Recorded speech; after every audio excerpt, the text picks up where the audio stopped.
সমসাময়িক ভারতীয় দর্শনের অন্যতম শ্রেষ্ঠ মনীষী ছিলেন মোহনদাস করমচাঁদ গান্ধী।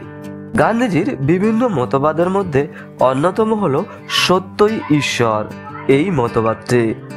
সত্যই ঈশ্বর এই মতবাদটি ব্যাখ্যা করতে গেলে প্রথমে ঈশ্বর বলতে গান্ধীজি কি বুঝিয়েছেন তা বুঝতে হবে। অতঃপর সত্য বা ট্রুথ সম্পর্কে গান্ধীজির মতামত বুঝতে হবে। ঈশ্বরের সত্য সম্পর্কে গান্ধীজির মতবাদটিও বুঝতে হবে এবং অতঃপর সত্যই ঈশ্বর এই মতবাদে কিভাবে এবং কেন উপনীত হয়েছেন সেটি বুঝতে হবে। চলো শুরু করা যাক।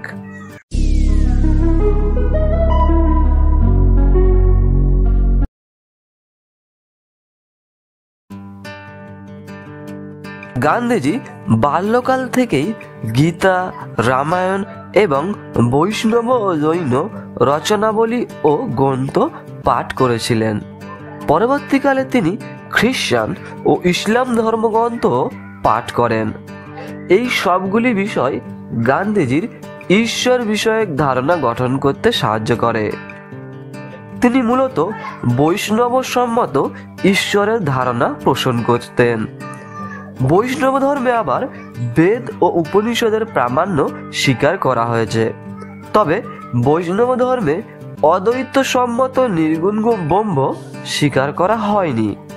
অদ্বৈত বেদান্তে ঈশ্বরকে স্রষ্টা হিসাবে স্বীকার করা হয়নি, কিন্তু বৈষ্ণব ধর্মে ঈশ্বরকে স্রষ্টা হিসাবে স্বীকার করা হয়েছে। এছাড়া অদ্বৈত বেদান্তে জ্ঞান লাভের মাধ্যমেই জীবের মুক্তির কথা বলা হয়েছে, কিন্তু বৈষ্ণব ধর্মে জীবের মুক্তির জন্য ভক্তি এবং আত্মসমর্পণের কথা বলা হয়েছে। স্পষ্টত এইরূপ মতবাদ ইসলাম ও খ্রিস্টান মতবাদের সঙ্গে সঙ্গতিপূর্ণ।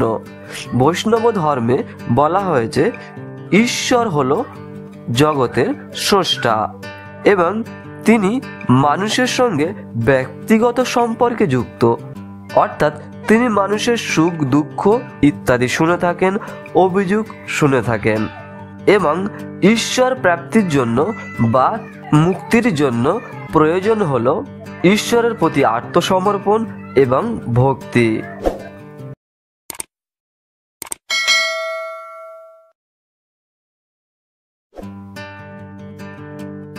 যৌক্তিক দৃষ্টিকোণ থেকে দেখলে সত্যকে বচনের ধর্ম বলতে হয়। অধিবিদ্যক দৃষ্টিকোণ থেকে দেখলে আবার সত্য বলতে বোঝায় সঠিক জ্ঞান, যে জ্ঞানটি বাস্তবের অনুরূপ। ভারতীয় অধিবিদ্যায় আবার সত্যকে সেলফ ইলুমিনেটিং বলা হয়েছে। গান্ধীজি এই সকল বিষয়কে একত্রিত করে ঈশ্বরকে সত্য বলেছেন, অর্থাৎ সত্য কথাটি সৎ থেকে এসেছে, যার অর্থ বাস্তব, অর্থাৎ ঈশ্বরই বাস্তব। এটি বোঝাতে তিনি সত্য কথাটি ব্যবহার করেছেন। ঈশ্বরই সত্য এই মতবাদে উপনীত হওয়ার জন্য গান্ধীজি বলেন, ঈশ্বরের বহু নাম আছে, তাই ঈশ্বরকেও নামহীন বলা যায়। আবার ঈশ্বরের বহু আকার আছে, তাই ঈশ্বরকে আকারহীন বলা যায়। তিনি যেহেতু বহু পন্থায় আমাদের সাথে কথা বলে, তাই তাকে বাকহীন বা স্পিচলেসও বলা যায়। অতঃপর তিনি বলেন, যদি ঈশ্বরের সম্পূর্ণ বর্ণনা দিতে হয় তাহলে বলতে হবে ঈশ্বরই সত্য বা গড ইজ ট্রুথ। অর্থাৎ গান্ধীজি ঈশ্বরকে প্রথমে সত্য বলে গণ্য করেছিলেন। ঈশ্বরই সত্য এইরূপ বলার পশ্চাতে অন্যতম যুক্তিগুলি হল, প্রথমত, ঈশ্বরের সম্বন্ধে কোনো বর্ণনা পর্যাপ্ত নয়, তাই ঈশ্বরকে তিনি সত্য হিসাবে গণ্য করেছেন। এই জায়গাটি খুব গুরুত্বপূর্ণ। অর্থাৎ যখন ঈশ্বরকে সত্য বলে গণ্য করা হচ্ছে, তখন মূলত উদ্দেশ্য এটি যে ঈশ্বরকে বর্ণনা করা। যেহেতু ঈশ্বরকে বর্ণনা করা সসীম জীবের পক্ষে সম্ভব নয়, তাই গান্ধীজি ঈশ্বরকে সত্য বলে গণ্য করেছেন। দ্বিতীয়ত, ঈশ্বরই একমাত্র পরম সত্য হওয়ায় তিনি ঈশ্বরকে সত্য বলেছেন। অর্থাৎ ঈশ্বরের ধর্ম সত্য বলে ঈশ্বর সত্য বলা হচ্ছে তা কিন্তু নয়, বরং ঈশ্বরই একমাত্র পরম সৎ হওয়ায় ঈশ্বরকে তিনি সত্য বলে গণ্য করেছেন। ঈশ্বর সত্য বা গড ইজ ট্রুথ বলার পরবর্তীতে তিনি বলেন সত্যই ঈশ্বর।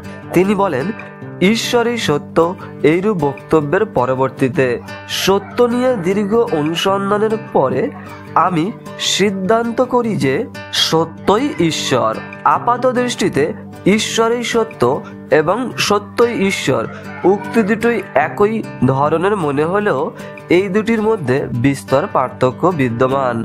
যেমন সকল মানুষ মরণশীল এবং সকল মরণশীল জীব হয় মানুষ, এই দুটি উক্তির মধ্যে পার্থক্য, তেমনি ঈশ্বরই সত্য এবং সত্যই ঈশ্বর এই উক্তি দুটির মধ্যে তেমনি পার্থক্য বিদ্যমান। এখন আমরা দেখব ঈশ্বরই সত্য এই বক্তব্য থেকে তিনি সত্যই ঈশ্বর এই বক্তব্যে উপনীত কেন হয়েছেন।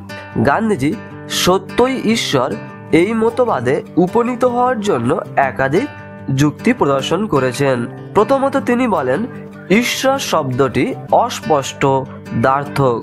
ঈশ্বরকে বিভিন্ন সমাজে বিভিন্ন ব্যক্তি বিভিন্ন ভাবে বুঝে থাকেন। ঈশ্বর বলতে কেউ সর্বেশ্বর বুঝে থাকেন, কেউ একশ্বরবাদে বিশ্বাস করেন, কেউ আবার ঈশ্বর বলতে ধর্ম কর্তৃক ঈশ্বরকে না বুঝে প্রাকৃতিক ঈশ্বরকে বুঝে থাকেন।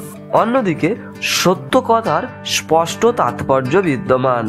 ঈশ্বরের সত্য বলার পরিবর্তে তাই তিনি সত্যই ঈশ্বর বলেছেন, অর্থাৎ ঈশ্বর কথাটি অস্পষ্ট দ্বার্থক হয় এবং অন্যদিকে সত্য কথাটি স্পষ্ট হওয়ায় তিনি বলেন সত্যই ঈশ্বর। দ্বিতীয় গুরুত্বপূর্ণ যুক্তি হলো ঈশ্বরের অস্তিত্ব সম্পর্কে সংশয় করা গেলেও সত্যকে অস্বীকার করা যায় না। বাস্তবে আমরা দেখেছি দার্শনিক থেকে বিজ্ঞানী সকলেই ঈশ্বরের অস্তিত্বের বিপক্ষে যুক্তি দিয়েছেন, অর্থাৎ ঈশ্বরের অস্তিত্ব সম্পর্কে সংশয়ের অবকাশ আছে। কিন্তু আস্তিক কিংবা নাস্তিক কেউই সত্যকে অস্বীকার করেন না। সত্য সর্বদা সার্বিক এবং বস্তুগত হয়ে থাকে। ঈশ্বরের প্রতি অন্ধ বিশ্বাসের জন্য যুগের পর যুগ মানবজাতি বিপর্যয়ের সম্মুখীন হয়েছেন, কিন্তু সত্যের চর্চায় এমনটা ঘটেনি। তাই তিনি ঈশ্বরের সত্য বলার পরিবর্তে সত্যই ঈশ্বর বলেছেন। আর তাই গান্ধীজি বলেন I don't care for god if he is anything but truth. এইভাবে তিনি একাধিক কারণ দেখিয়ে ঈশ্বরই সত্য এই বক্তব্য থেকে সত্যই ঈশ্বর এই বক্তব্যে উপনীত হয়েছেন। আশা করি বিষয়টি বুঝেছ।